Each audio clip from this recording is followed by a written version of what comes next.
Hello dear students, welcome to the first class of SSB Cracker Economics.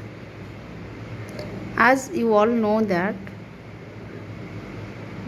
the State Selection Board of Odisha under Department of Higher Education is going to recruit more number of lecturers in all the subjects. So we have started this opportunity to make you strong for appearing the entrance exam. So as you can see, the proverb is here that the secret of success in life is for a man to be ready for his opportunity when it comes. So when the bell rings, you should be open, you should open it and you should grab the opportunity. So this video is free for all. You can see the video and can grab the opportunity to be the successful. As you can see in the screen that we have started the batch from 10th of May of this month. So we are going to have previous year discussion classes and already we have started, and we will have full focus on conceptual clarity.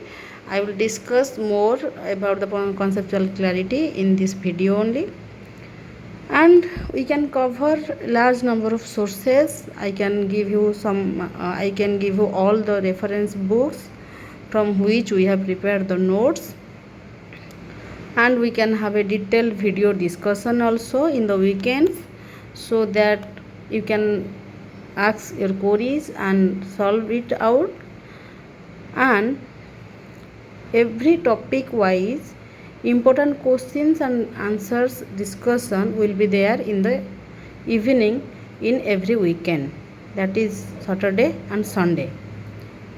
And after joining the paid course, we will provide the handwritten notes also. So dear students, this is about the batch we are going to have, and to prepare yourself for this exam. As you can see now, the syllabus for 2021 exam was like this. Unit 1 covered micro and macroeconomics, and in Unit 2 it was public economics and international economics, and Unit 3 development and environmental economics, and Unit 4 Indian economy, and Unit 5 quantitative methods. So before proceeding to the syllabus, I must say that this job offers the grade B job in Odisha Education Service, and you will get the pay scale at level 10,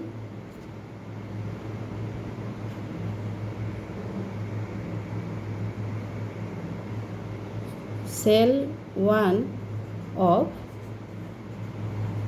level 10 pay scale we will get the salary. So the salary will be like this. The salary will start from 44,900 plus usual DA, that is 38% now. So yes, this job is very economy also, because the salary is quite high and you will get a job and you will enjoy your life. So let's grab this opportunity and let's have a discussion about the syllabus, and I will try to cover the fundamentals of economics in this video for all. So the first unit covers microeconomics as well as macroeconomics, and the unit starts with consumer theory. So I can teach both in English and Odia medium, so that it will be beneficial for you. So consumer theory start hochi indifference curve and their properties ru, but you know that there are some other concepts which we should know before proceeding to this syllabus. So let's have the clarification about the fundamentals of economics first. So dear students, let's start with the meaning of economics. As we know, it is a branch of social science which studies how to make optimum use of scarce resources, having alternative uses so as to derive maximum satisfaction. See, କେତେବେଳେ economics ଗୋଟେ new subject ବିଷୟରେ ଭାବରେ ଜନ୍ମ ହେଲା ବା berth ନେଲା। First of all ଆମେ କହିବା ଯେ ମଣିଷ ବା ମାନବର ବିଭିନ୍ନ ପ୍ରକାରର କାର୍ଯ୍ୟକଳାପ ରହିଛି, ଯେପରିକି ଅର୍ଥନୈତିକ, ରାଜନୈତିକ, ଐତିହାସିକ ଇତ୍ୟାଦି। ଏବଂ ଏହି ସାମାଜିକ କାର୍ଯ୍ୟକଳାପକୁ ବିଭିନ୍ନ ବିଷୟରେ ଯେତେବେଳେ ଭାଗ କରାଗଲା, ସେତେବେଳେ ଅର୍ଥନୀତି ସମ୍ବନ୍ଧୀୟ ଯେତେକ କାର୍ଯ୍ୟକଳାପ ରହିଥିଲା, ମାନବୀୟ କାର୍ଯ୍ୟକଳାପ, ତାକୁ ଆମେ ଅର୍ଥନୀତି ଭିତରେ ସୀମିତ କରି ରଖିଥିଲେ। ତେଣୁ ଏହା ସାମାଜିକ ବିଜ୍ଞାନ, ଭୌତିକ ବିଜ୍ଞାନ ଠାରୁ ସାମାଜିକ ବିଜ୍ଞାନ ଅଲଗା। ଆମେ ଜାଣିଛେ ସାମାଜିକ ବିଜ୍ଞାନରେ social science deals with the society, whereas physical science deals with the physical objects. So social science रो गोटे branch economics like history, geography and political science. But यही ब्रांच इकोनॉमिक्स सोशल साइंस रो कौन स्टडी करे ना optimum use of scarce resources, सीमित संबलर किभली भाव में सफिशिएंट आम भल भाव में व्यवहार करवा एवं जो संबलर कि अल्टरनेटिव यूज रही एवं मैक्सिमम सैटिस्फैक्शन आम पाइबापी चेष्टा करता। आम आगू गले आउ टे भल भाव में इकोनॉमिक्स डेफिनेशन जानीपर, जदि ता मीनिंगटा जस्ट एतिक आम सीमित रखीचे। एबे स्टार्ट करवा जे ओरिजिन इकोनॉमिक्स वर्डटा कौट आसला। द इंग्लिश वर्ड आम जाने economics. So economics word has been derived from the Greek words oikos and nemein. Oikos means a house and nemin means to manage. So the whole meaning of the term economics is managing a household with the limited funds or resources available.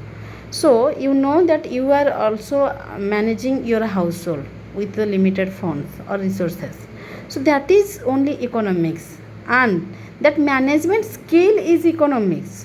So the economics word derived from Greek words means the same.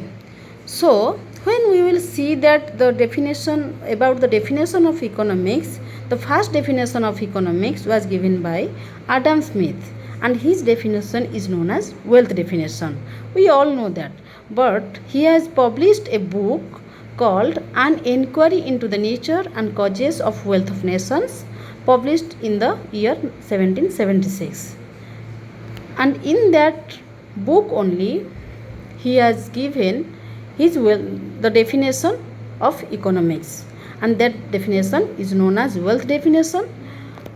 Although it was there, like political economy was there before 1776, but Adam Smith tried to separate economics as a separate branch of social science. So he is considered as the father of economics. And he defined economics as the science of wealth. अर्थशास्त्र हेउछि संपदर विज्ञान. So according to classical economists like Adam Smith, David Ricardo, Pigou, wealth refers to those goods which have the following characteristics. See, wealth बा संपद कहले से गुड़ी को बुझा जे गुड़ी कि भौतिक संपद बोली से माने मानुथिले. Wealth refers to only material goods.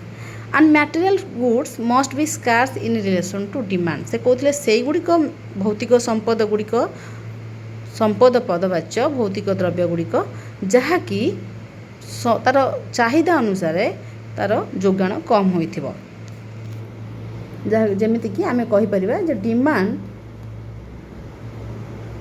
will be greater than supply. Okay, so wealth means material goods, and that material goods must be scarce in relation to demand, and free goods like air, sunshine, etc. are not wealth as they don't possess scarcity. Okay, so we will have the discussion about the different kinds of goods also, because these are the basic concepts which we should know before preparing for any kind of services. So according to classical economists, so these were the characteristics which make economics as a science of wealth. But after the definitions, this definition has been criticized by others like Ruskin and Carlyle. Economists like Ruskin and Carlyle said economics as a dismal science. जहाँ से माने कही जे यह हूँ एक चोर विज्ञान बा नैराश्य विज्ञान जहाँकि लोक मान केवल कनसेंट्रेट कहूँ जे कनसेंट्रेट कर वेल्थ उपरे संपद उपरे किंतु समाज रे केवल wealth does not matter society matters से से माने क्रिटिसाइज करबा आरंभ करथिले तेणु वेल्थ डेफिनेशन क्रिटिसाइज होता को ग्राउंड रे ना restricted meaning of wealth over emphasis on wealth and economic man point कहबार कारण होउछि जे अर्थनीति भित्तिक जड़े मनीष हो जाउछि केवल अर्थ बा संपद को ही मनीष जिते पाइबा चेष्टा कर मनीषर निजर जो क्वालिटी से क्वालिटी को वन क्वालिटी बा सोसाइटी जो इम्पोर्टेंस रही से कॉन्सेप्ट गुड़ाक मनीष भूली जाउछि so these are the restrictions or these are the criticisms given by other economist upon wealth definition. So let's go to welfare definition.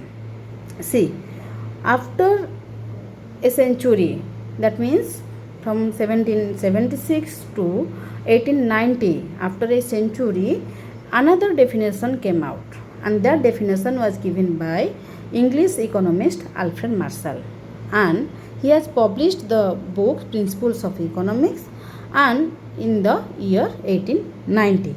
So see, these are the questions you will see in some competitive exams also. Yes, we can have this question as a multiple choice question in SSB also, right? SSB entrance. So what has he given? He has given the definition of economics that political economy or economics is a study of mankind in ordinary business of life, and it examines that part of individual and social action which is most closely connected with the attainment and with the use of material requisites of well-being. Dear students, you can see that he is saying that it is a study of mankind in ordinary business of life, and it examines that part of individual and social action which is mostly closely connected with the attainment and with the use of material requisites of well-being. So from this definition we can have the features of this definition as it is a social science. Yes, it is a social science, and it studies the human activities. Yes, economics as a social science studies the human activities, and it studies human activities connected with what? Connected with acquisition and use of material goods. So somewhat Marshall is also saying that it is the acquisition and use of material goods, right? But the last thing is that the material goods are used for human welfare, not for personal gain only. Okay, so that's why Alfred Marshall is saying that material good is a means and welfare is the end. तेणु से martial कहते जे भौतिक पदार्थ बा भौतिक द्रव्य गुड़िक होउछि गोटे माध्यम एवं कल्याण होउछि आमर शेष प्राप्ति बा इच्छा। तेणु कल्याणकारी संज्ञा बा welfare definition was given bye Alfred martial and in the year 1890। तेणु प्रथमटी होउछि संपद संज्ञा एवं द्वितीयटी होउछि वेलफेयर डेफिनेशन कल्याणकारी संज्ञा। एबे देखिबा जे the welfare definition has not been criticized. We cannot say that. Yes, it has been also criticized on the ground that the term welfare definition is not clear, because the term welfare is not that much important, because it is, we cannot say that welfare is a word or a concept. So welfare, the concept welfare is not clear, and the definition is also not clear.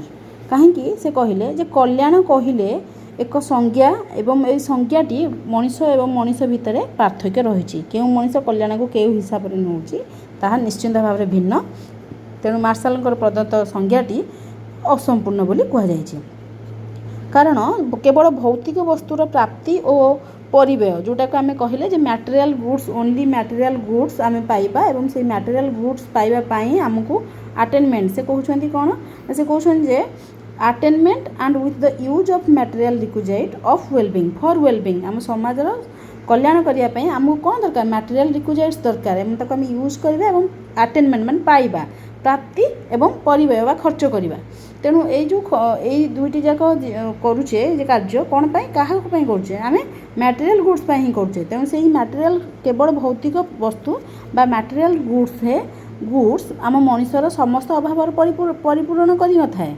अभौतिक वस्तु मध्य रही जहाँ को आम कहवा जे doctor सेवा शिक्षकों अध्यापना एवं नर्सकर सेवा एगुड़िक अभौतिक हेले एगुड़िक आमर कल्याणकारी अटे हाँ ना नहीं तेणु welfare definition is not clear से कहले जो मैंने क्रिटिसाइज कले मार्शाल डेफिनेशन को सेकेंड पॉइंट रे कौन क्रिटिसाइज कले ना the concept of welfare is not clear कौन कहले ना कल्याण शब्दटी भल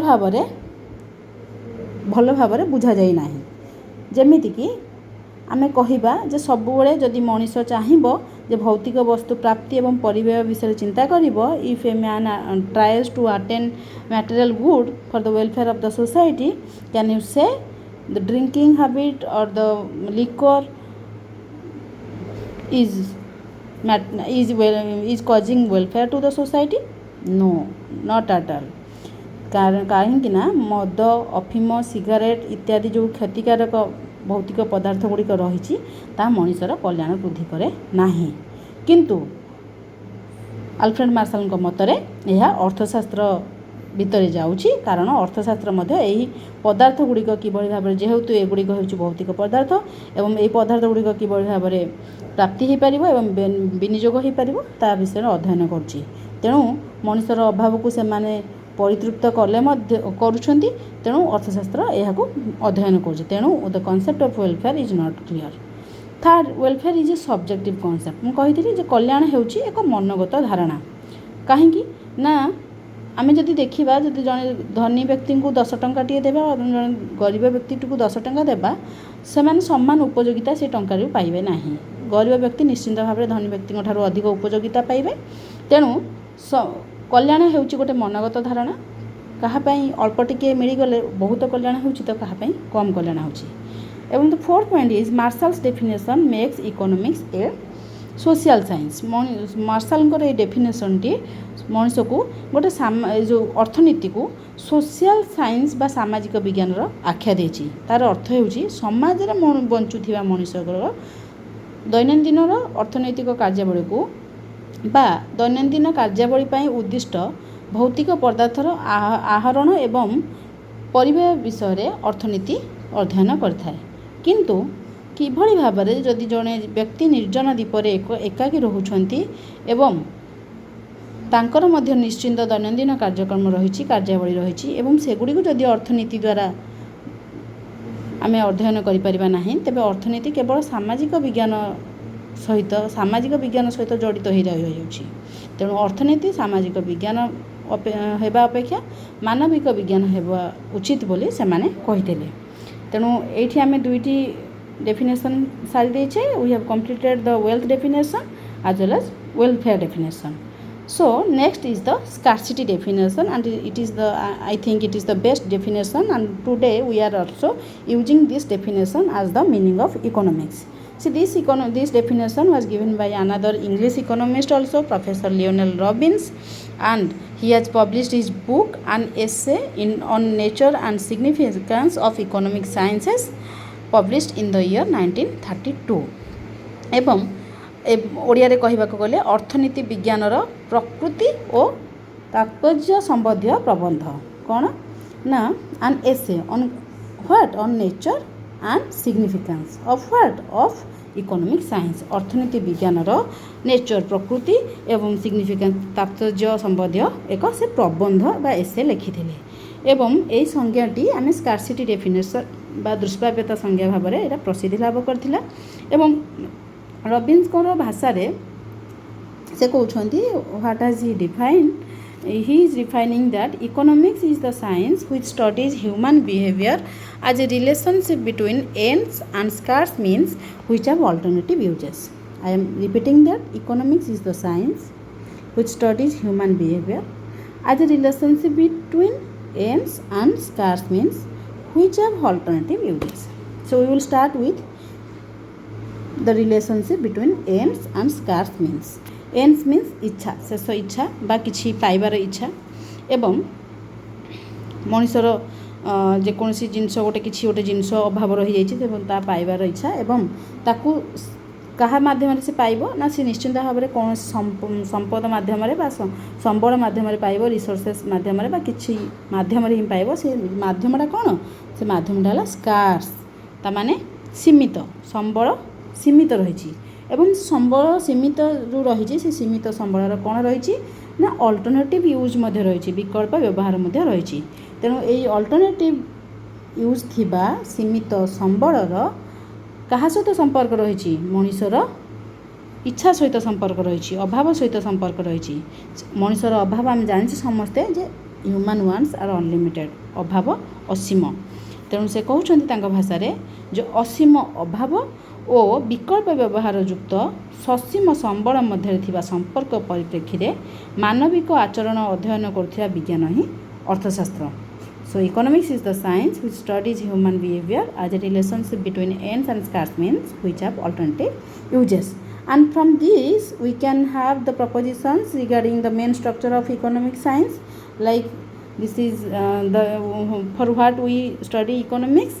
We study economics because we have alternative human wants, and for satisfying these human wants we have scarce resources or means, and that scarce resources have alternative uses. For example तुम आम मान को बुझापी पड़ो जे जदि आम चाहूचे जे आज आम खाद्यपाई बा फूड एक्सपेंडिचर आज अधिक करवा कहीं ना आज आम घरे व्रत घर अच्छी श्राद्ध घर अच्छी तेणु आम से टंका संचय कर रखीचे से टंकार अल्टरनेटिव यूज रही आम से टंका संचय कर जे टंका रखीचे से आम गोटे घरटे या करदे पारिबा से आम चाहिए पोखरीटे खोल पारिबा आम व्यवसाय बिजनेस आगे बढ़े पारिबा तेणु से कहूचे जे मीन्स और resources are always limited but we have unlimited ones. Like मनुष्य चाहे जे मु आकाश रे उड़ाजाहाज रे बसी उड़ीबी.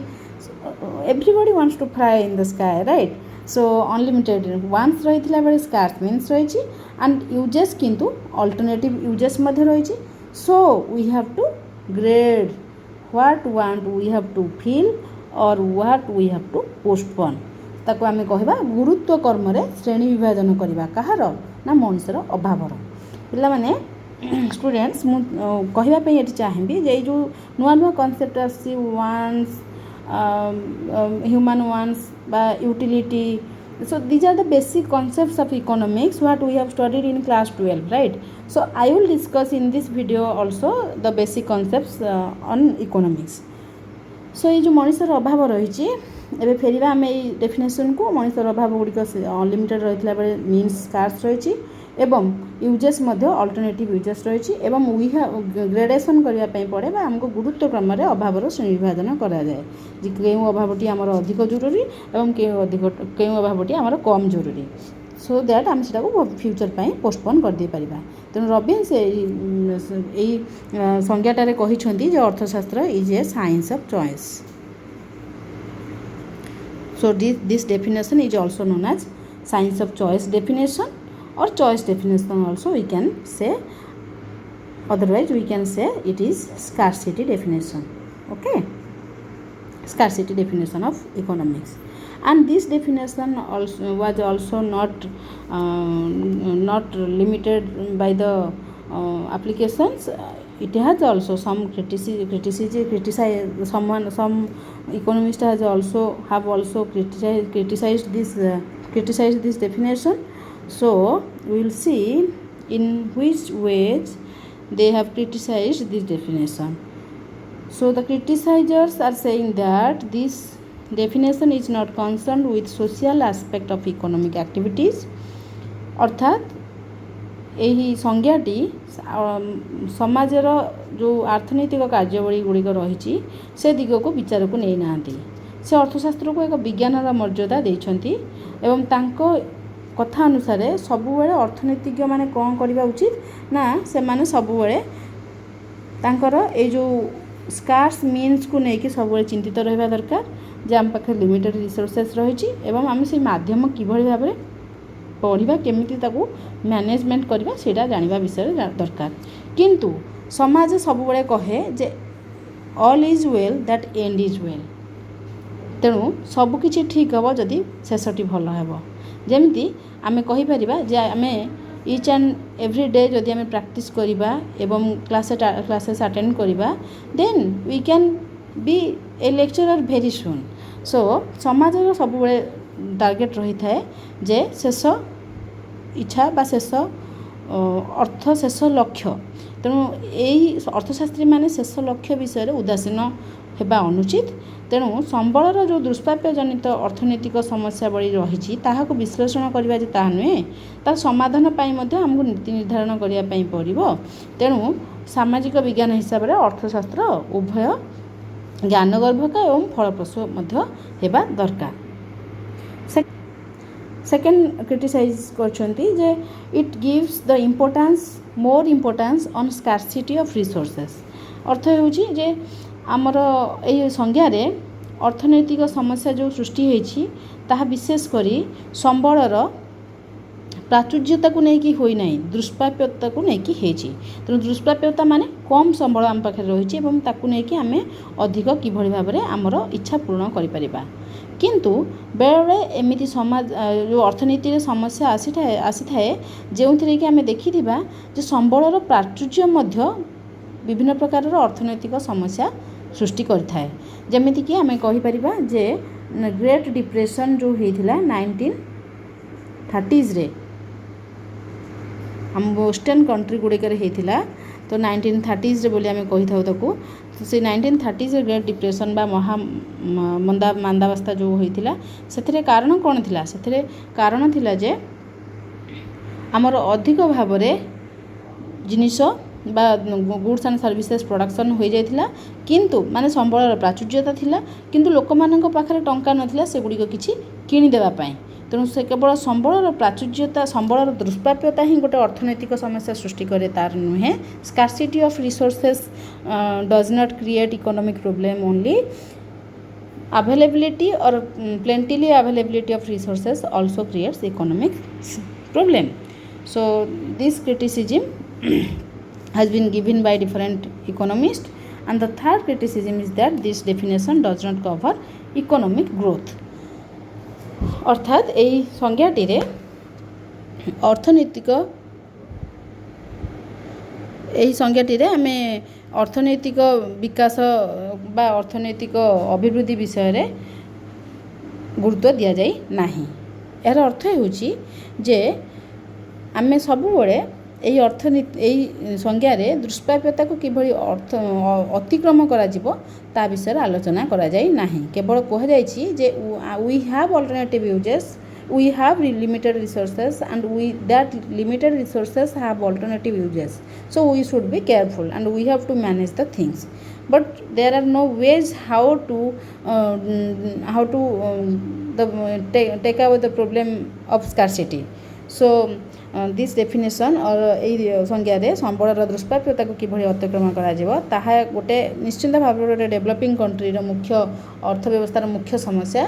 तेणु यही विषय एथिरे इम्पोर्टेंस दिया जाए नाही। एवं लास्ट को कह जाए this definition is static in content अर्थ यह गोटे स्थाणु यही रबिन्सक संज्ञाटी होउछि बा यही संज्ञाटीर मूल होउछि स्थाणु माने स्थिर अर्थात अभाव एवं साधन ये जो रहिला जे आमर कौन रहिला ना स्कार्सिटी रिसोर्सेस रहिला एवं ह्यूमन वांट्स रहिला एवं ये जो ह्यूमन वांट्स एवं स्कार्स मीन्स रहिला तांको भितर जो संपर्कटी रोची एटा स्थाणु हो जाउछि स्थिर स्टैटिक हो जाउछि कारण हम सबुबले जानछे स्कार्स मीन्स सबुबले आम पाखे रहइबो बट आम पाखे अनलिमिटेड वांट्स रहइबो तेणु आमको सब बड़े मैनेजमेंट करने पड़ो तेणु से आमको ये बाहर की जापर ना से सी कहते जे रबिन्सकर संज्ञाटी होची कौन ना स्थाणु पलटि जाइए अभाव और साधना मध्य यथोपयुक्त व्यवस्था करना तेणु ए गतिशीलतार स्थान पाईना। एवं नेक्स्ट देखा आम कौन ना growth definition and the growth definition was given by professor Paul A Samuelson and this definition is also known as growth oriented definition of economics and he is saying that economics is the study of how men and society choose with or without the use of money to employ scarce productive resources which could have alternative uses, to produce various commodities over time and distribute them for consumption now and in the future among various people and groups of society. See, like Robbins, Samuelson has also emphasized on scarcity of means, right? See, he is also saying that economics is the study of how men and society choose Manish एवं समाज कौन पसंद करे with or without the use of money मुद्रार व्यवहार हो बा व्यवहार विहीन हो कौन पाई ना to employ scarce productive resources ये से कहले कौन ना दुष्प्राप्य संबल को किभଳି भाବରେ यूज करा जाय परिबो आउ से दुष्प्राप्य संबल कौन अछि ना which could have alternative uses different use रही विकल्प व्यवहार रही कौन करा जाय परिबो ना सेथिरे आमे विभिन्न प्रकार कमोडिटी ओभर टाइम बा विभिन्न समय विभिन्न प्रकार कमोडिटी प्रोडक्शन करि परिबा एवं सेगुड़िक मध्य डिस्ट्रीब्यूट कर दे परिबा कहा पाई ना consumption pi Eber consumption now and in the future भविष्य कंजम्पशन पाई मध्य कहा भितर ना among various people and groups of society. So like Robbins, Samuelson has emphasized on scarcity of means, unlimited ones and alternative uses of means. ये गोटे प्रश्न आसो कि किभଳି भाବରେ ताले ग्रोथ डेफिनेशन स्कार्सिटी डेफिनेशन ठारू different.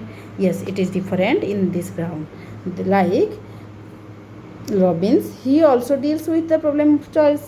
Okay, but the merit of this definition is that he has analyzed, Professor Samuelson has analyzed the problem of choice in a dynamic setting by infusing the time element in it. You can see here I have shown you that the commodities which will be produced and which will be distributed, it can be used now and it can be used in future also. That means he is concerned about the present generation and about the future generation. So he has added the time element here. So in this ground and this time element, and it can be a short question also. So in this way we will have discussion about the basics of economics and we will cover the syllabus and we will highlight the points where the things or the questions will arise. And next, so we have covered till now, we have covered the meaning of economics, origin of economics and different definitions, basically 4 definitions. Well, the first one is wealth definition given by Adam Smith, the second definition welfare definition given by Alfred Marshall, third definition given by Professor Leonard Robbins and the fourth definition given by Professor Paul A. Samuelson. And in this way we have summarized that economics means that branch of social science which studies how to make optimum use of scarce resources having alternative uses so as to derive maximum satisfaction. आम अधिक केमी satisfaction पाइबा एवं किभଳି भाବରେ आम संबल दुष्प्राप्य संबल को management करबा जहार कि विकल्प व्यवहार रही राइट। एबे नेक्स्ट प्रोसीड करबा we will proceed to difference between micro and macro economics. Dear students, you will glad to know that the term macroeconomics was first of all used by Professor Ragnar Frisch of Oslo University in the year 1933. So he has coined the two new words, microeconomics and macroeconomics. So he has separated the economics into 2 branches. Okay, the term microeconomics, the term micro has been derived from the Greek word micros, which means small. Okay, which word? Greek word micros and which means small, and the word macro has been derived from also the Greek word and Greek word macros and which means large. Okay, So in this way we can say that microeconomics बा small means हम जानचे small छोट एवं large माने बृहत एभଳି भाବରେ ଆମେ କହିପାରିବା ଯେ microeconomics ହେଉଛି ଓଡ଼ିଆରେ ବ୍ୟଷ୍ଟି ଅର୍ଥନୀତି ଏବଂ macroeconomics କହିଲେ ଆମେ ସମଷ୍ଟି ଅର୍ଥନୀତି ବୋଲି କହିଥାଉ. So microeconomics is that branch of economics which studies economic actions of the individual economic units and their rates of change over time and space. Okay, so individual economic unit बा एकक अर्थनैतिक अनुष्ठान हेउ बा प्रतिष्ठानटी हेउ बा परिवारटी हेउ बा एकक दर हेउ मजूरी हेउ आय हेउ एकक शाखाटीए एकक घटनाटीए को लेकिन आमर व्यष्टि अर्थनीति तैयारी होइछि. तेणु व्यष्टि अर्थनीति जड़े उपभोक्ता बा एक निर्दिष्ट परिवार बा प्रतिष्ठान व्यक्तिगत स्तर में किभଳି अर्थनैतिक निष्पत्ति ग्रहण करती ताहा अध्ययन करिथाए. एवं तेणु यह आम सब कौन कहू ना यहाँ गोटे क्षुद्र अंश. Microeconomics is a small part or a part but macroeconomics a whole thing, right. So it is a part thing and it is a whole thing.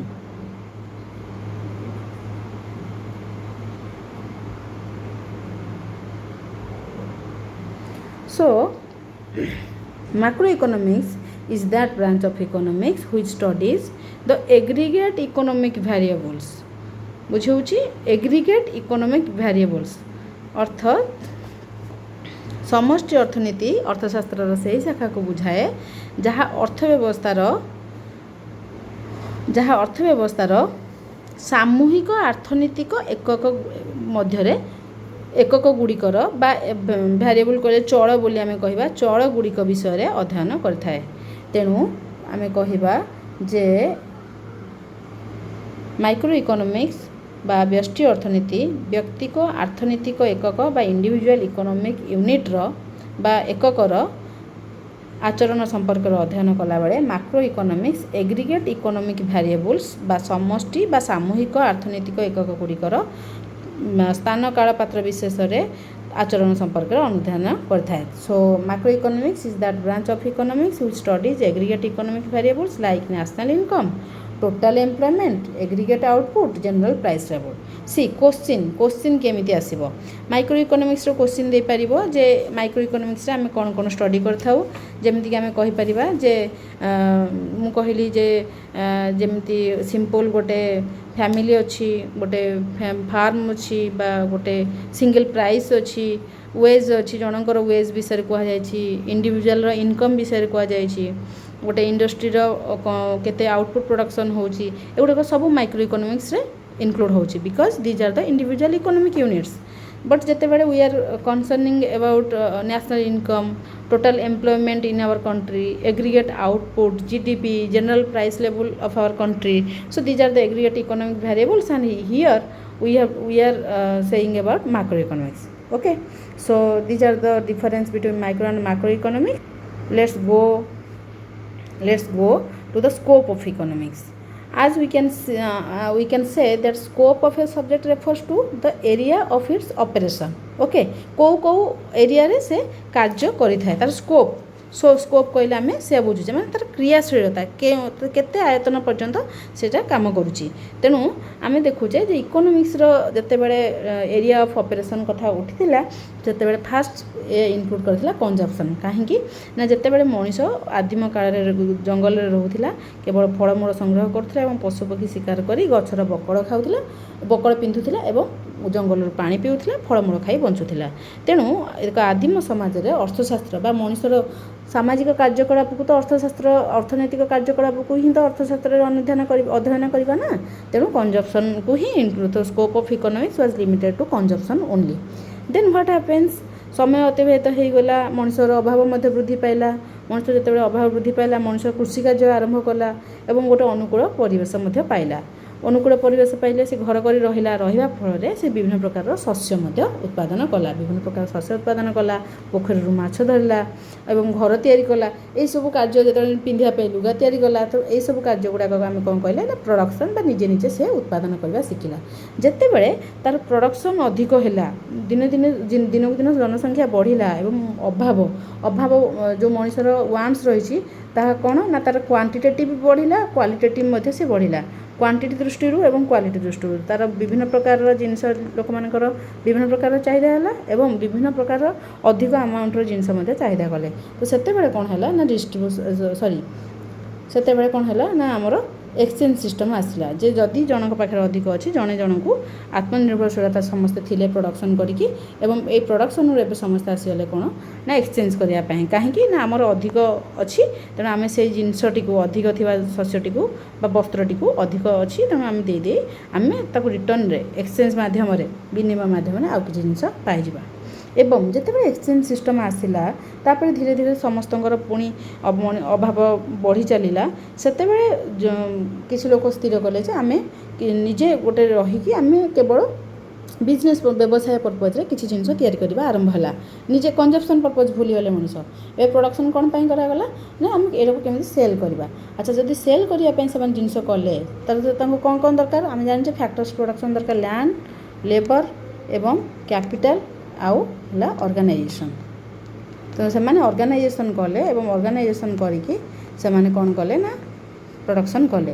ଏବଂ এই ଲ୍ୟାଣ୍ଡ, ଲେବର, କ୍ୟାପିଟାଲ, ଅର୍ଗାନାଇଜେସନ୍ ଯେଉଁ 4ଟି ଫ୍ୟାକ୍ଟର୍ସ ଅଫ୍ ପ୍ରଡ଼କ୍ସନ୍ ବା ଉତ୍ପାଦନର ସାଧନ ରହିଲା, এই ସାଧନ ଗୁଡ଼ିକୁ ମଧ୍ୟ ସେମାନଙ୍କୁ ପେମେଣ୍ଟ କରିବା ପାଇଁ ପଡ଼ିବ, ହଁ ନା ନାହିଁ। ତେଣୁ ସେ ପେମେଣ୍ଟ ଯେଉଁ ଆମେ କଲେ, ତେଣୁ ସେ ପେମେଣ୍ଟକୁ ଆମେ କହିଲେ ଯେ ତାକୁ ଡିଷ୍ଟ୍ରିବ୍ୟୁସନ୍। ତା'ମାନେ ଯେ ସେମାନେ ସେମାନଙ୍କର ଯେତିକି ପରିଶ୍ରମ କରିଛନ୍ତି ସେମାନଙ୍କୁ ଆମେ ତାଙ୍କର ଭାଗ ଦେଇଦେଲେ। ତେଣୁ ଯେମିତିକି ଆମେ କହିବା ଲ୍ୟାଣ୍ଡକୁ କ'ଣ ମିଳେ ନା ଲ୍ୟାଣ୍ଡକୁ ରେଣ୍ଟ ମିଳେ, ଲେବର କ'ଣ ପାଏ ନା ୱେଜ୍ ବା ସାଲାରୀ ପାଏ, ଏବଂ କ୍ୟାପିଟାଲକୁ ଆମେ ଇଣ୍ଟରେଷ୍ଟ ଦେଇଥାଉ,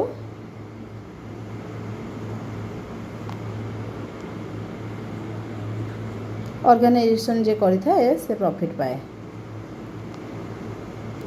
So these are the factor payments made to the factors of production for their contribution to the process of production. Okay.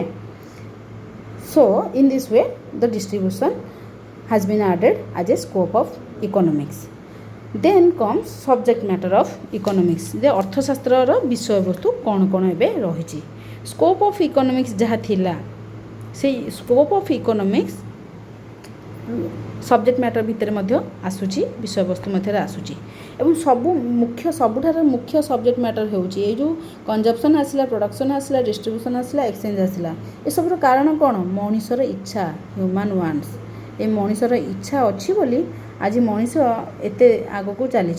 तेणु ये ह्यूमन वांट्स बा मनुष्यर अभाव ही आमर ये मन भीतर आमर कर कार्य कर जो उद्यम रही, आमर जो डिजायरनेस रही काम कर desire to work.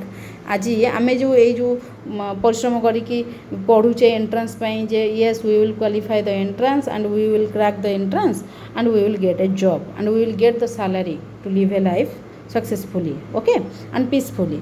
So here also this desire, human wants creates this desire. So human wants is the main. So wants are the main thing and efforts we have to make and the satisfaction we will get. Okay, three things: wants, efforts, we have wants and we have to do effort and we will get the satisfaction. So this is the subject matter of economics, and for this the scope of economics, consumption, production, distribution and exchange also falls under the subject matter of economics. And nowadays money, banking, international trade and these things have become also a part of subject matter of economics. Okay, so next jiba ame meaning of economy. अर्थनीतिर संज्ञा कौन बा अर्थव्यवस्थार संज्ञा कौन। अर्थनीति नुहे economy कहले आम अर्थव्यवस्था बुझी था। अर्थव्यवस्था माने कौन ना economy refers to an organise system of production and distribution of goods and services in a country. तार अर्थ कौन ना संघबद्ध भाव में किभली भाव में गोटे देशर उत्पादन एवं आवंटन व्यवस्था करा जाउछि। कौन पाई करा जाउछि production distribution for what for human wants. for satisfying for completing the human wants. So मानविक अभावर पूर्ति मनुष्यर जो अभाव रही परिपूरण करने संघबद्ध भाव में उत्पादन एवं आवंटन व्यवस्था को आम कौन गोटे राष्ट्र अर्थव्यवस्था बोली कही था. सो मन रहा production and distribution of goods and services in an organised system. Okay, so in this organised system we will have some problems like what to produce, कौन आम प्रोडक्शन करवा एंड हाउ टू प्रोड्यूस, आम केमिति production करवा, right. So these are the economic problems. अर्थव्यवस्थार मध्य तेबे किछि समस्या रहिला कहीं ना मनुष्यर तो अभाव पूरण करवा किभଳି करवा संबल को संग्रह कले एवं तार विनियोग कले किंतु से संबल संग्रह एवं विनियोग करबा बेले आमे देखुचे जे कारण रहिछि असुविधा रहिछि. कौन असुविधा रहिछि ना मनुष्यर तो अभाव असीम रहिछि, इच्छा अभाव असीम रहिछि किंतु ये असीम अभाव को पूरण करने आम पाखे कौन ना लिमिटेड रही अनलिमिटेड ह्यूमन वांट्स बेले आम पाखे लिमिटेड रिसोर्सेस रही आउ से रिसोर्सेस अल्टरनेटिव यूजेस रही. So economic problem refers to the problem of rational management of scarce resources, sorry it is source resource, it is scarce resources having alternative uses in the context of unlimited human wants. Okay, so there comes the central problems of an economy, that what to produce, how to produce and for whom to produce. Okay, so what to produce means, since resources in an economy we know has to an economy has to choose which goods are to be produced and in what quantities. So this is the problem of allocation of resources. Okay, for what to produce and how to produce, that means methods, various methods in various techniques of production. को techniques of production use करके हमको आम अधिक labour use करवा ना capital use करवा, right. And for whom to produce, कहाँ आम प्रोडक्शन करवा, समाजर कौ सेक्शन आम टार्गेट रखा. तुम आम मैंने आजिकल जानूथिबा जे केते सेक्शन समाजर जो रही एज गैप रही एज स्ट्रक्चर रही. बेसिकली तो आम जाचे जे 0 to 14 होउछि हमर जो चाइल्ड एज आम कही था, 15 to 59 आम वर्किंग एज और 60+ को आम ओल्ड एज बोली कंसीडर करता. But the target of different mobile companies we can see that like 15 to I think not 15, it is 12, right, it is 12 to 25, and in this age range also all the children are want to have some have some mobiles, right. सो से mobile रखार कारण कौन ना से चाहते समस्त mobile रखिए. तेणु को सोसाइटी को सेक्शन आम प्रोडक्शन करवा सेटा important, right. So next comes country specific problems. देशीय समस्या कौन, देशीय समस्या ना जो देश में अधिक प्रोडक्शन जो देश में अधिक अर्थनैतिक विकास घटी तार अधिक विकास अर्थनैतिक विकास दरकार ना जो देश में अधिक विकास होना से देशर दरकार. So full employment of resources जो रिसोर्सेस आम पाखे अवेलेबल रही से रिसोर्सेस को आम समस्ते फुल्ली यूटिलाइज करें ना करें से देशीय समस्या बा कंट्री स्पेसिफिक प्रॉब्लम अराइज कला. कौन ना this problem has become a problem since the early 30s of the 20th century. 1930s में कही 20th century it starts from 1901 to that becomes 2000, right. So this is the 20th century. So when Great Depression was in 1930s, so since early 30s the problem of full employment of resources has been created in USA and other capitalist economies because they cannot employ all the resources, okay, economically. And the next problem arises, problem of growth of resources.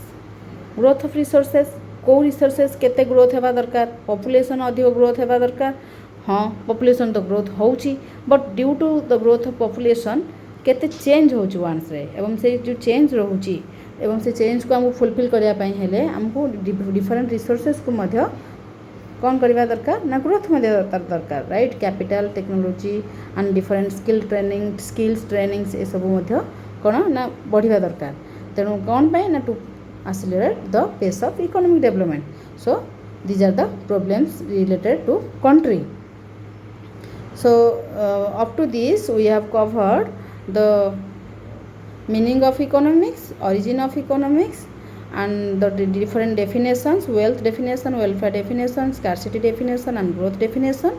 And we have discussed about the difference between micro and macroeconomics, and the scope of economics, subject matter of economics. Then we discussed the meaning of economy and the economy having some problems. That problems may be that is central problems or country specific problems.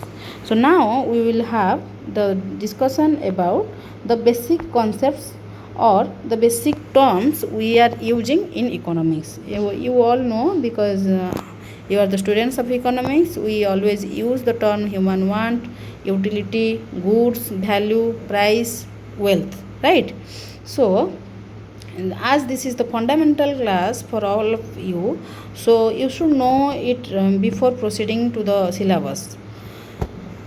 First we will concentrate on human wants, मनुष्यर अभाव. The desiredness to have a commodity or service is known as wants. Okay. So जेकोसी गोटे द्रव्य पाइबापी बा जेकोसी गोटे द्रव्य बा सेवा पाइबापी मनुष्य जो इच्छा करिथाए से इच्छा को आम कही था जे ताहा होछि मनुष्यर अभाव. तेणु अभाव कहले कौन एक द्रव्य बा सेवा प्राप्तिर इच्छा को बुझाए.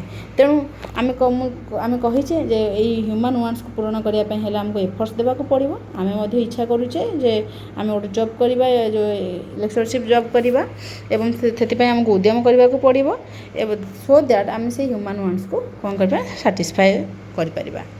सो जेकोसी द्रव्य बा सेवा प्राप्तिर इच्छा को मनुष्यर अभाव कह जाए एवं अभाव उद्यम और अभावर परितृप्ति ही होउछि अर्थशास्त्र विषय वस्तु.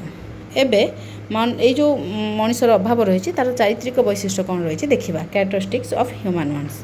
We know that human wants are unlimited. मनुष्यर इच्छा असीम एवं a particular want is satiable. जदि गोटे मनुष्य जदि जड़े क्षुधार्थ चाहूँ किसी खाद्य खाईदेवाई गोटे तार अभाव रही से अभावटी सी संगे संगे सीमित करदेव.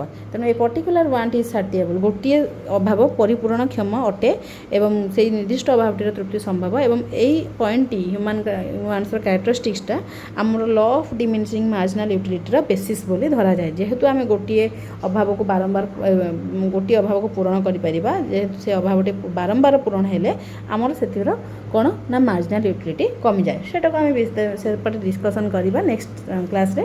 एबे देखिदेबा ह्यूमन वांट्स आउ कौन कैरेक्टरिस्टिक्स रही. Wants are कम्प्लीमेंटारी. कम्प्लीमेंटारी माने परिपूरक. जमती आम कहबा जे चा पीवा चाहिए आमको चीनी दरकार, क्षीर दरकार, चा गुंड दरकार, पानी दरकार. ओके. से आम मोटरसाइकेल चलैया आमर पेट्रोल दरकार. तेणु आमको आम कहूँ संयुक्त चाहिदा बा जॉइंट डिमांड कौन कम्प्लीमेंटारी.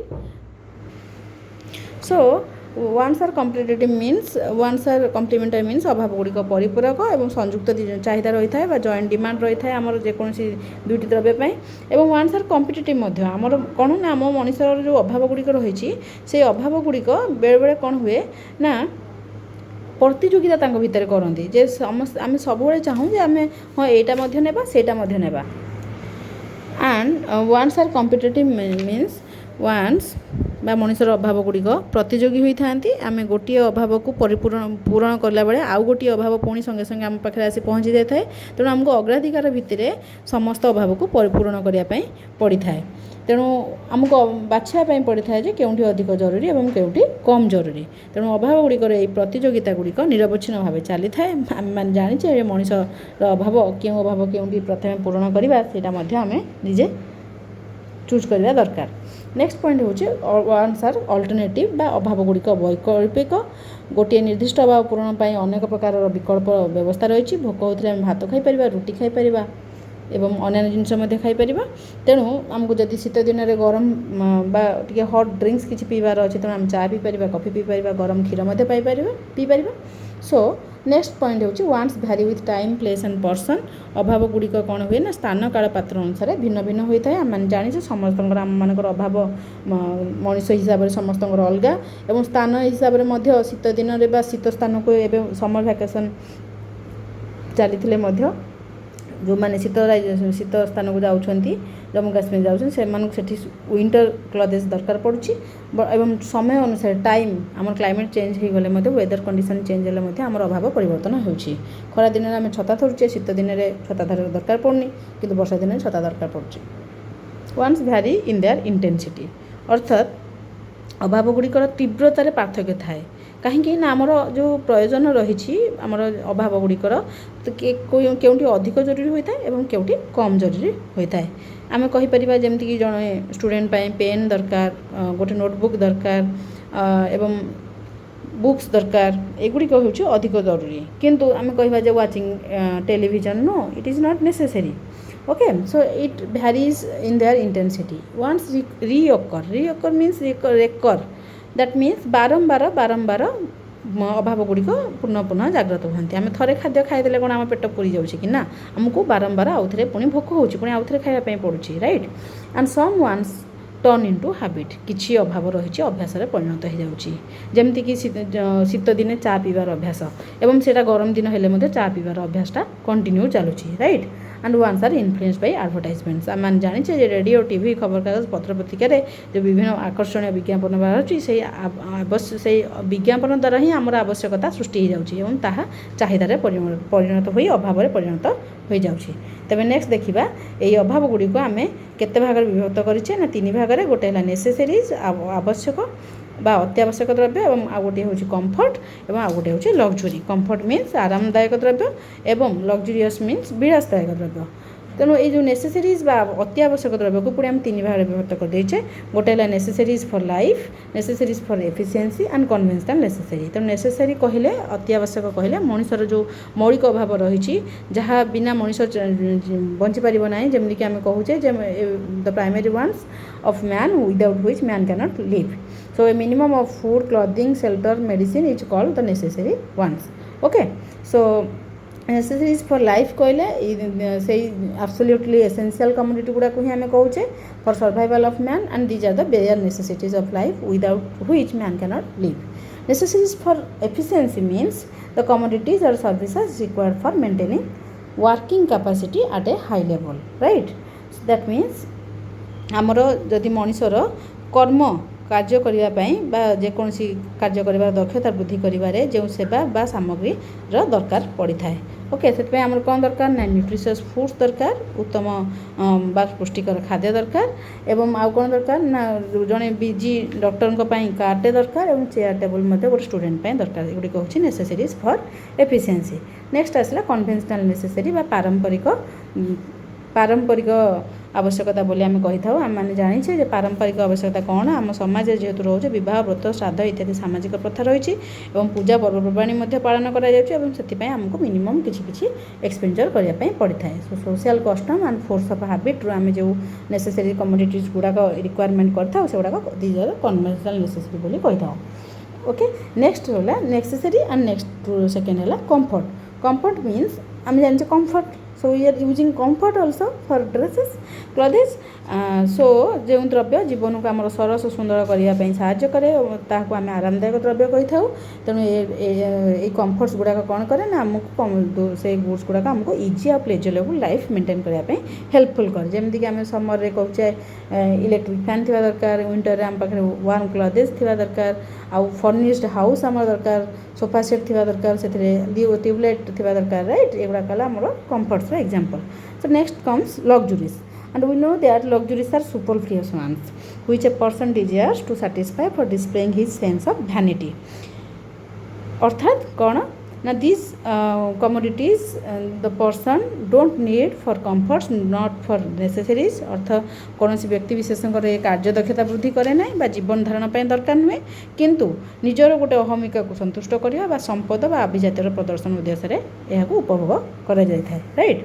तेणु luxurious car diamond necklace okay building so these are the luxurious commodities so next comes utility उपयोगिता the want satisfying capacity of a particular commodity is called utility okay जेकोसी द्रव्य बा सेवार मानवीय अभाव पूरणकारी क्षमता जदि रही आम उपयोगिता कहे one satisfying capacity of a particular commodity okay गोटे द्रव्य बा सेवार मनुष्यर अभाव पूरण करने कौन रही क्षमता रही तेणु आम ये वान्स फुलफिल करुचे ये जो वान्स फुलफिल करने कौन दौड़े आमको गुड्स एंड सर्विसेज दरकार पड़े राइट ये गुड्स एंड सर्विसेज जो दरकार पड़ुछि से जो गुड्स एंड सर्विसेस रो गोटे क्वालिटी थिबा दरकार जे से हमर ई वांट्स को कोन करछि ना सैटिस्फाई कर परथवा दरकार से कैपेसिटीटा को वन सैटिस्फाइंग कैपेसिटीटा को हम कहचे utility.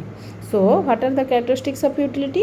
Utility is not the same thing as usefulness. Usefulness और utility को हम समान बोली भाबी परिबा नाही काइना यूजफुलनेस माने कोन उपकारिता कोटा हम पई उपकार कोटा उपकारी एवं कोटा अपकारी आम देखुचे यूटिलिटी गोटे वन सैटिस्फाइंग कैपेसिटी आम जानिचे जे गोटे लिकर कौन ना लिकर यूजफुल जमा नाही किंतु ये किछि लोकंकर वन सैटिस्फाई करूची. So liquor has some kind of utility, right? And next utility is different from pleasure. कौन ना अर्थ उपयोगिता और आनंद दुटाक डिफरेंट थिंग एवं एगुड़िक डिफरेंट अन्य ठारू कहीं आनंद सबुले मिलेनी जमीक आम कह पिता जिनस खाइला तार निश्चिंत भाव में उपयोगिता रही कि तार आनंद मिल न थाए. So utility is different from pleasure. Third is utility and satisfaction are two different things. Utility and satisfaction दीटा एकार्थ बोधक शब्द नुहति अलग अलग शब्द. सैटिस्फैक्शन माने आम खुशी जाऊँ आम पाई जाऊँ गोटे जिनस को राइट. तेणु आम ताको कहवा जे जदि ए दुटी समान बा अभाव गोटे जो परितृप्ति बोली कहचे से ना ए दुटी जाक समान नुहे जे सांगे सांगे आमको यूटिलिटी मिलगला माने आम सैटिस्फाई होइबा सेटा मध्ये कहि परिबा नाही. ना लास्ट है utility is a subjective concept and it differs from person to person. आम जानिचे दे एटा व्यक्तिपरक अटे गोटे व्यक्ति गोटे जिनस केते टंकार यूटिलिटी पाउची बा केते यूटिलिटी पाउची बा उपयोगिता पाउची सेटा निश्चिंत भाव में आउ जने व्यक्ति ठारू निश्चिंत भाव में डिफरेंट रहिबो. जेमती आम कहबा जे जड़े नॉनभेज खाऊ नथिबा लोक जन वेजिटेरियन को नॉनभेज जिनस आमको किसी यूटिलिटी मिल न थाए right. Next, kinds of utility. We know that the utility has been divided into 4 types: form utility, place utility, time utility, service utility. Form utility आकार उपयोगिता गोटे द्रव्यर जेकोसी आकार आकृति आयतन जदि आम परिवर्तन करके उपयोगिता सृष्टि करुचे ताको आम कहचे form utility. So utility created due to change of from a commodity. And the next is place utility. Utility created or added due to the change of a place. गोटे स्थान रू आम अन्य गोटे स्थान को जिनस नहीं आम उपयोगिता सृष्टि कले ताको आम कहचे जे स्थान उपयोगिता. बड़का अंचल आम ताने नियंटिया अंचल को नहीं जाऊे. Time utility it is created due to change of time. तेणु आडिशनाल उपयोगिता केते होची ना जेतेबेले हमर अमल होची बा प्रोडक्शन टाइम होची सेतेबेले आम जिनसटा को राइस को कोन करछु ना सेव कर दोचे एवं जेतेबेले सेटा प्रोडक्शन सरीगला पर जो मार्केट सर्टेज होची सेतेबेले आम ताको सप्लाई करछे सेतेबेले ताको कोन करछे तार टाइम यूटिलिटी आम क्रिएट करछे right. Next is the service utility. Utility created by the personal service made by the doctor, made by the lecturer, teacher, nurse, scientist. Okay, these services are known as service utility. So next is goods. So we have discussed about the basic concepts, human ones, utility, and next is goods, value, price and wealth. Okay, so in this way we will complete this video. So next is goods. We know goods means some commodities. Okay, so a thing which satisfies human wants is called good. Okay, a thing which satisfies human wants जे कौन सी गोटे द्रव्य जहाँ आम मनुष्यर इच्छा को पूरण करुच्ची आम ताकू कौचे द्रव्य अटे. बुझीगला बा जेकोसी पदार्थ आम मनुष्यर अभाव को पूरण करुच्ची ताको आम द्रव्य कौचे. तेणु ये द्रव्य केते प्रकार रही. फ्री गुड्स रही. We know free goods those सब whose supply are abundant in relation to demand. तार डिमांड तुलन में सप्लाई कौन हो बहुत अधिक रही. फ्री गुड्स आम कौचे जमीक सूर्यालोक सूर्यालोक रही एवं जल रही एवं आम कहीपर जे मरुभूमिर बाली हो बा आमको जो ऑक्सीजन मिलूँ एयर मिलूँ किंतु जेतेबेले आमको यही सब we don't want to pay to own और acquire them free goods. But economic goods are limited in relation to demand and we have to pay to acquire them. तेणु ये अर्थनैतिक द्रव्य एवं मुक्त द्रव्य भितर यह डिफरेन्स रही है. अर्थनैतिक द्रव्य आमको पेमेंट करिया को पड़ुछि एवं तार डिमांड अधिक रही तार सप्लाई तुलन में. बट फ्री गुड्स से डिमांड कम रही कि सप्लाई बहुत रही राइट. सो नेक्स्ट आसला consumers goods and producers goods.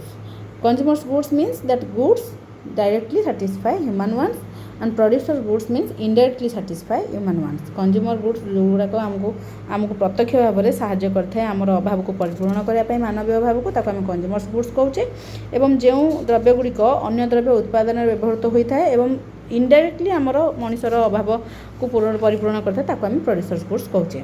Next आसला intermediate goods final goods intermediate अंतर्वर्ती द्रव्य और फाइनाल गुड्स है अंतिम द्रव्य जो द्रव्य अन्य द्रव्य उत्पादन में व्यवहृत होता है आम कहू intermediate goods that means used by the producer in the production of other goods and services right. आम जदि कहबा जे आमे गहम रु अटा है अटारू रुटी करागला तेणु अटा मझे रहा और अटाटा को आम कह इंटरमीडिएट गुड्स किंतु जो रुटी है होटेल बिक्री है आम कहले फाइनाल गुड्स कहीं that are sold in the market as end products okay either consumer goods हो बा गोटे प्रोड्यूसर गुड्स हो तेणु से गोटे कंज्यूमर यूज करूँ फर्दर प्रोडक्शन प्रोसेस जब हेल्प कर प्रोड्यूसर्स गुड्स है ना से कहले आम final goods right.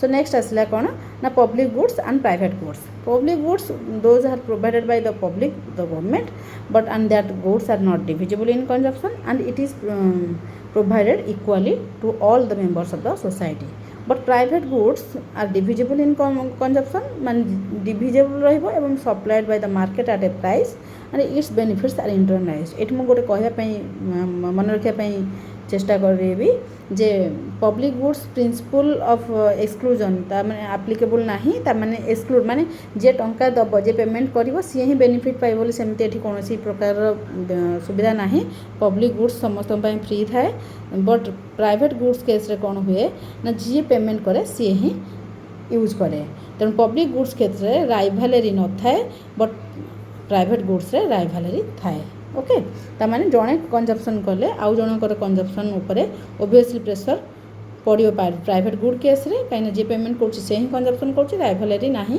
In case of private goods.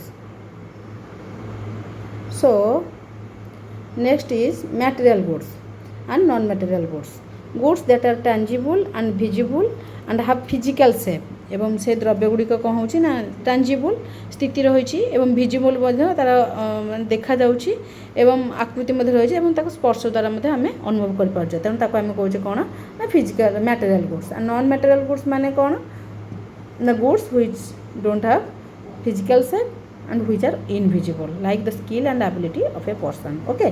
Next is perishable goods durable goods perishable goods मैंने सिंगल यूज आम जोटा यूज करता बेसिकाली आम पनीपरिवाटा कह अंडा कहीपर क्षीर कहीपर एगुड़ा हूँ पेरिसेबल गुड्स एंड जो गुड्स को आम फ्यूचर बहुत दिन यूज करूँ फ्रिज आलमीरा बुक सेल्फ एगुड़ा सब आम यूज फैन टेबल क्लथ एगुड़ा सब आम कहूँ ना ड्यूरेबल गुड्स बहुत यूज करूँ आम रिपीटेडली राइट।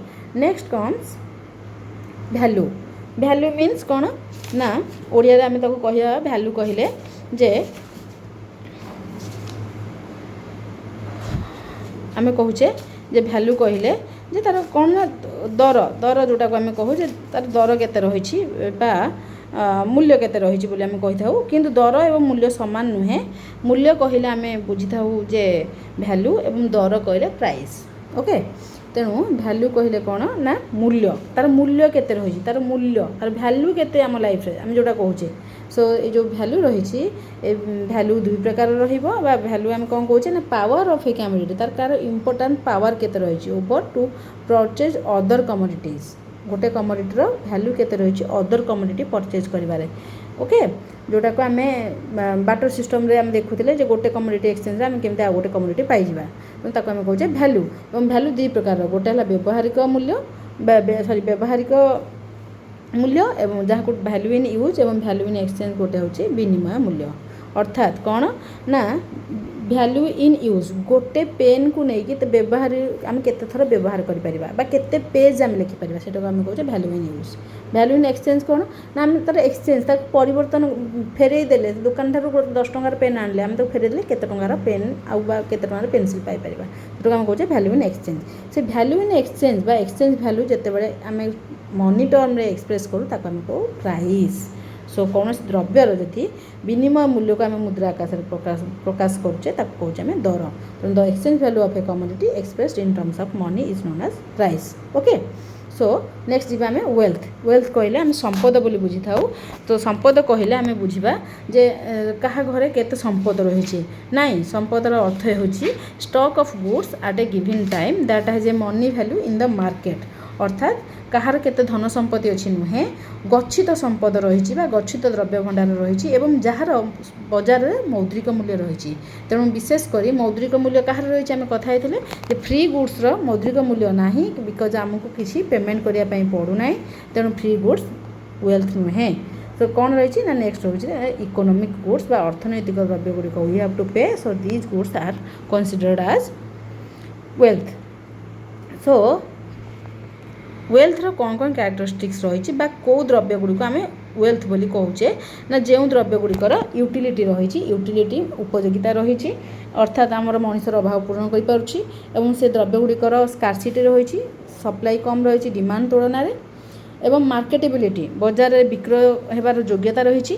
अच्छा कहार योग्यता ना गोटे शिल्पी गोटे कला कौशल गोटे इनर टैलेंट गोटे रही गोटे कवि भल कविता लिखिपार जड़े गायक भल गोटे सिंगर भल गीत गाई पार्टा कौन इनर क्वालिटी से गुड़ाक से मार्केटेबल करें ना तेणु से वेल्थ बोली आम कनसीडर करें ना एवं एक्सटर्नाल पोजिशन ऑफ मैन से कथा कहबी जे जनकर हेल्थ कंडीशन भल रही गोटे स्किल अच्छी किसी गोटे से कहीपारती भल भाव तो गोटे इनर ब्यूटी अच्छी तो से गुड़ाक इनर क्वालिटी गुड़ाक आम से मनुष्यर बाहिक संपत्ति नुहे तेणु यही जदि चारोटी जाक क्वालिटी ना ताल आम वेल्थ कहीपर ना तेणु आम विशेषकर कहूँ जो अंतर्निहित गुणावली गुड़ाक इंटरनाल क्वालिटी गुड़ाक आम अर्थशास्त्र में संपद बोली वेल्थ बोली कनसीडर कर एवं किंतु आम जदि अंतर्निहित सेवाटी को लगे कि आम किसी टंका रोजगार करें जमी जड़े डाक्तर क्वालिफिकेशन जो स्किल रही से एबिलिटी से रोजगार करें आम कहूँ संपद कहीं से सब आम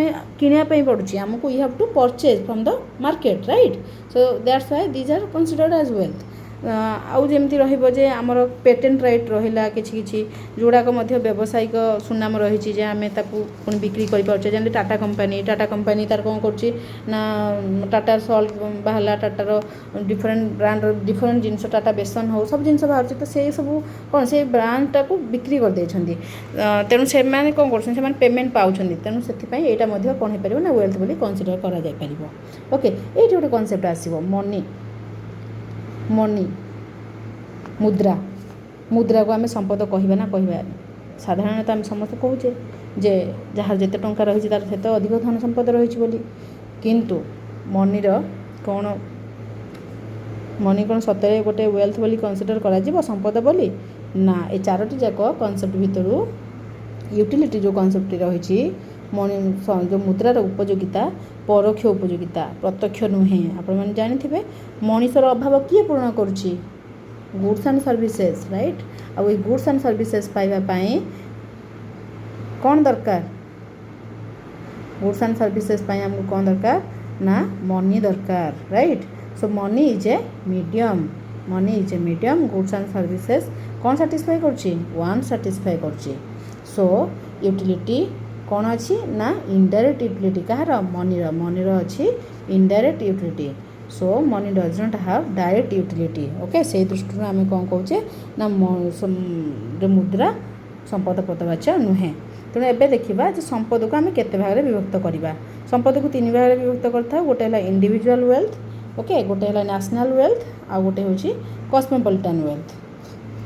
प्रथमटी हूँ इंडिविजुअल वेल्थ देखा जे व्यक्तिगत संपद those in transferable material goods including shares and bonds which the individual holds जड़े व्यक्ति जहाँ धरी रखी थाए अर्थात जड़े व्यक्ति विशेषकर समस्त भौतिक और अभौतिक संपद को आम संपद बोली पदवाच्य करथिबा अभौतिक द्रव्य गुड़िक तेणु कहीं ना एगुड़ा को से पे करके रखी था नॉन मटेरियल गुड जमी जो गुडविल रही है गोटे बिजनेस जो टाटा कंपनी रही से गुड़िक आम संपद बोली कही था राइट तेणु जड़े व्यक्ति अधीन में जहाँ भौतिक और अभौतिक द्रव्य थाए ता संपद पदवाच्य। नेक्स्ट है नेशनल वेल्थ कौन ना aggregate sum of all individual wealth and public material property अर्थात एग्रीगेट समस्त व्यक्तिगत संपदर समष्टि तेणु जातीयता भित्ति नेशनल वेल्थ ताको आम कहूँ सोशल वेल्थ नेशनल वेल्थ को तो सामाजिक संपद आम कही था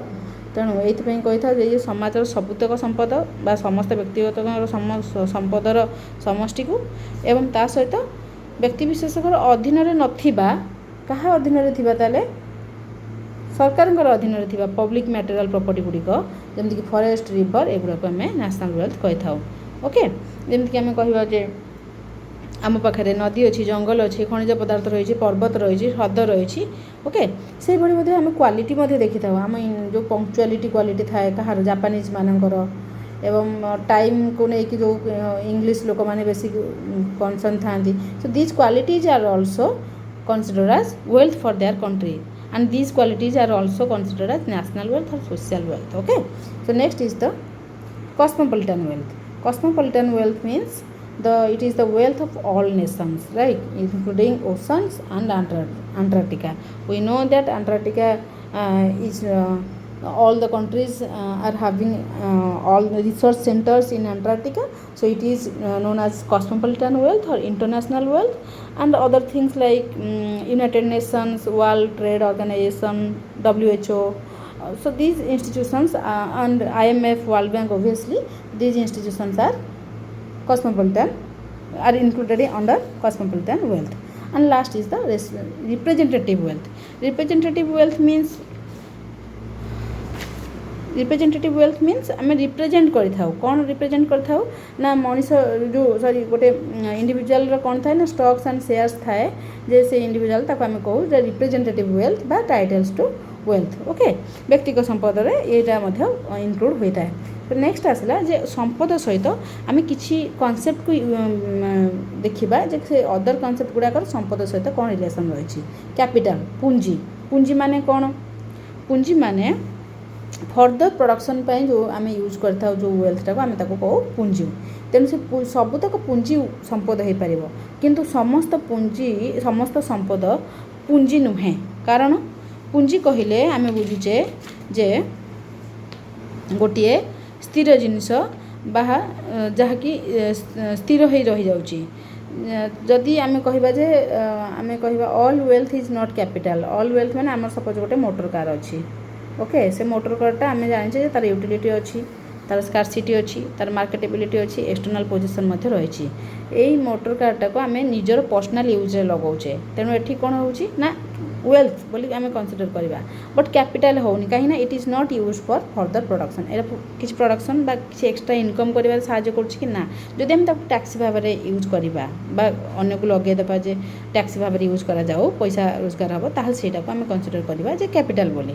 otherwise all wealth is not capital. Okay, so next is wealth and money. Wealth and money कौन रही ना संपद संपद संपद और मुद्रा भितर कौन संपर्क रही। पूर्व आम आलोचना करदेचे जे मनीषर जेकोसी गोटे द्रव्यर जदि आम कहे यूटिलिटी, स्कार्सिटी, मार्केटेबिलिटी आउ एक्सटर्नाल पोजिशन रोचे ताको आम कहे संपद। किंतु आम जाने जे मनी यूटिलिटी डायरेक्ट यूटिलिटी ना, इनडायरेक्ट यूटिलिटी अच्छी। So money is not wealth, it does not have utility, it constitutes a claim on wealth. Okay, the next point is wealth and income. Wealth and income, wealth is a stock and income is a flow. Wealth is a stock मुझे कही motor कारटा जो समय पर्यंत से आमर stock हो रही घरे हम स्टॉक कहे। तो इनकम कॉन्सेप्ट कौन ना, इनकम जो आम यूज करवा रेंटल पर्पज से इनकम आसो। So income is a flow concept, right. So next is wealth and welfare. Wealth is necessary but not sufficient condition, right? The composition of wealth, the human and social cost of production of wealth has much to do for human welfare. Okay, so the ultimate aim is human welfare. Nowadays also we are also concerned about this, so we have started this program to have some opportunities open for all of you.